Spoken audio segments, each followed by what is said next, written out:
Ideally for me, this could have happened earlier because my father's passed away. Hang on. My twin sister passed away, and we had a daughter. But on the other hand, our grandchildren are here. They wouldn't have been here 20 years ago. Have you asked yourself who are the Phillies who are in the Hall of Fame? Well, this is the second in the series of videos where we address that question. Welcome to Philadelphia Baseball History. On this channel, we talk about the history of baseball from the A's to the Phillies to the 19th century. And sometimes we talk about contemporary baseball issues. So if you love baseball and if you love Philadelphia, stick around and subscribe to our channel. How do you show your home team pride? With mugs, T-shirts, masks, phone cases, tote bags, and so much more. Check out tpublic.com and search for Philadelphia Baseball History. So if you remember from the last time, our criteria is anybody who is in the Hall of Fame who has played at least one game with the Philadelphia Phillies. We are going year by year to look at each class of Hall of Fame inductees. In our last video, we stopped at the class of 1945. So we're going to pick up this video with the class of 1946. So now we're up to the class of 1946. Hey, have you ever heard the poem by Franklin Pierce Adams?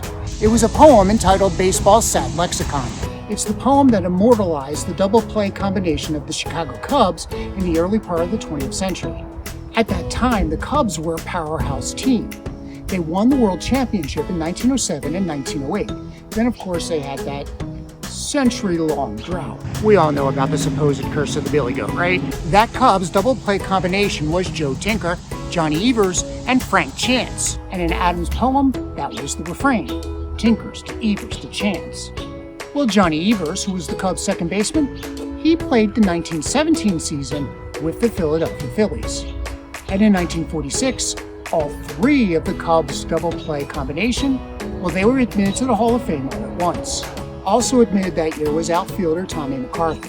McCarthy was mostly known for his time with the St. Louis Browns, now known as the St. Louis Cardinals, as well as the Boston Bean Eaters, of course, the Atlanta Braves. McCarthy spent 2 seasons with the Phillies, 1886 and 1887, and he batted .306 during that time. But McCarthy is known as something of a controversial inductee, and that's because his statistics weren't outstanding.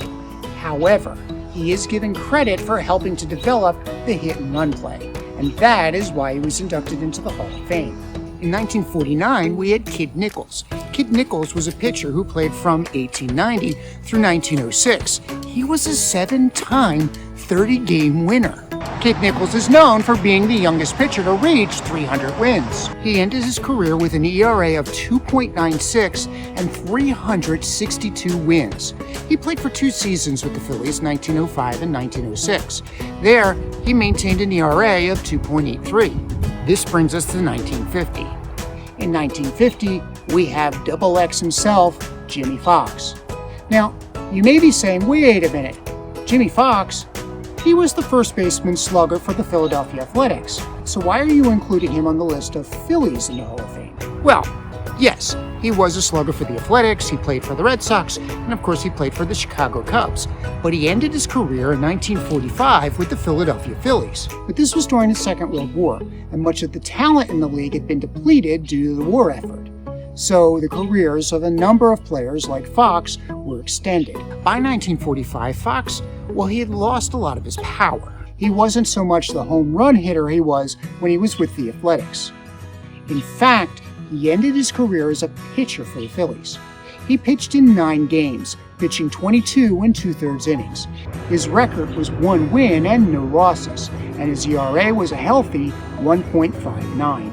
In 1953, we have the induction of baseball pioneer Harry Wright. Harry Wright is best known for being the founder of the first professional baseball team ever, the 1869 Cincinnati Red Stockings. But when the Phillies joined the National League in 1883, well, owner Al Reach, he was less than impressed. You see, the Phillies were terrible, so he asked his friend Harry Wright to come on board and take over the managing of the Phillies. And Harry Wright agreed, so he managed the Phillies from 1884 through 1893. Harry Wright was able to improve the team by emphasizing the fundamentals, things like charging the ball instead of sitting on your heels and waiting for a ground ball to come to you. Harry Wright's record as a manager with the Phils was 636 wins to 566 losses. Phillies then had a long drought from 1953 through 1961, but in 1961, we had the induction of Slidin' Billy Hamilton. As his nickname might suggest, Slidin' Billy Hamilton was known for his speed. He was an excellent base stealer. Hamilton had a 14-year career from 1888 through 1901. He spent 6 seasons with the Philadelphia Phillies as an outfielder. 4 of those seasons with the Phillies, he led the National League in stolen bases, and in 3 of those seasons, he led the National League in runs scored. In 1894, Hamilton was part of that amazing Phillies outfield, where 4 outfielders batted over 400 for the season. Hamilton ended his career with a .344 average. Billy Hamilton is still the Phillies' all-time leader in on-base percentage at .468, in stolen bases with 510, and he's still the Phillies' all-time leader in batting average at .360. In 1963, we had the induction of outfielder Elmer Flick. Elmer Flick began his career with the Phillies as an outfielder in 1898. He stayed with the Phillies through 1901. In 1902, Elmer Flick jumped over to the American League, joining the Philadelphia Athletics and his former teammate Nap Lajoie. Flick was caught up in the same litigation that was filed against Lajoie that would have prevented him from playing for any baseball team other than the Phillies, but was only enforceable in Pennsylvania. And so Elmer Flick was part of the trade that Connie Mack had orchestrated to send Nap Lajoie to Cleveland. And so Flick is mostly known for his time with the Cleveland Naps. While with the Phillies, Flick led the National League in RBIs in 1900. He ended his career with a .313 batting average and an OPS of .834. But with the Phillies, his batting average was .338, and his OPS was a healthy .904. Flick is another player that the Phillies have pretty much snubbed. He's not among the 17 portraits that hang in the Hall of Fame club, even though he spent 4 productive years with the Phils. Also in 1963, we have Eppa Rixey, left-handed pitcher. Rixey pitched for the Phils from 1912 through 1920. He was on that 1915 pennant-winning team. His ERA in that pennant-winning year was 2.39. But in 1916, the following year, his ERA fell to 1.85. In total, his ERA with the Phillies was a 2.83. But Rixey had a losing record with the Phillies. Rixey is in the Hall of Fame mostly for his time that he spent with the Cincinnati Reds. Rixey pitched for 13 seasons with the Reds and ended his career with 266 wins. In 1964, we had the induction of right-handed pitcher Tim Keefe.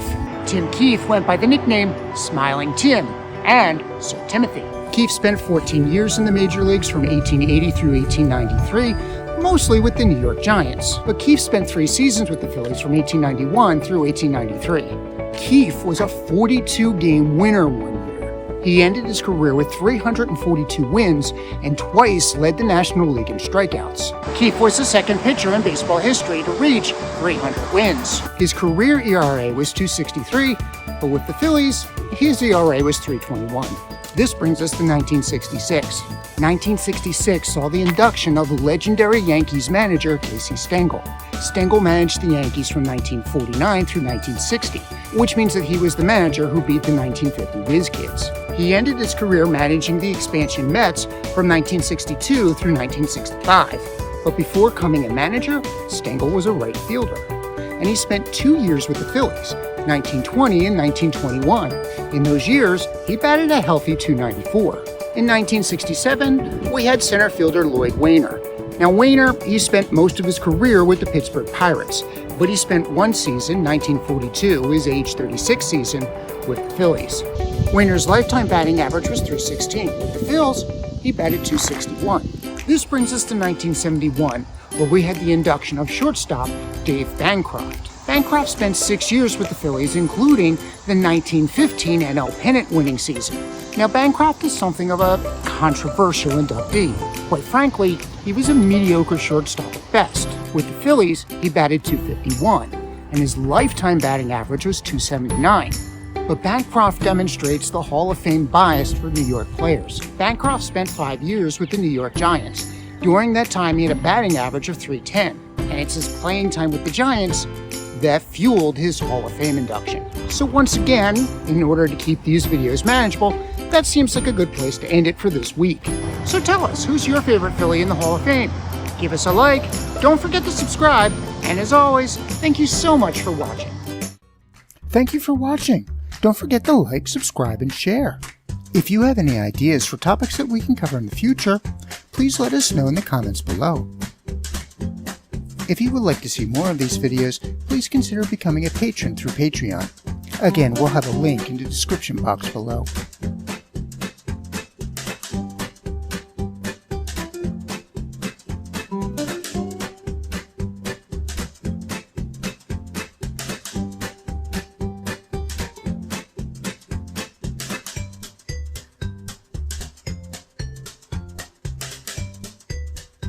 That was a good walk. Who wants some chicken jerky? Oh, geez, don't bite my fingers.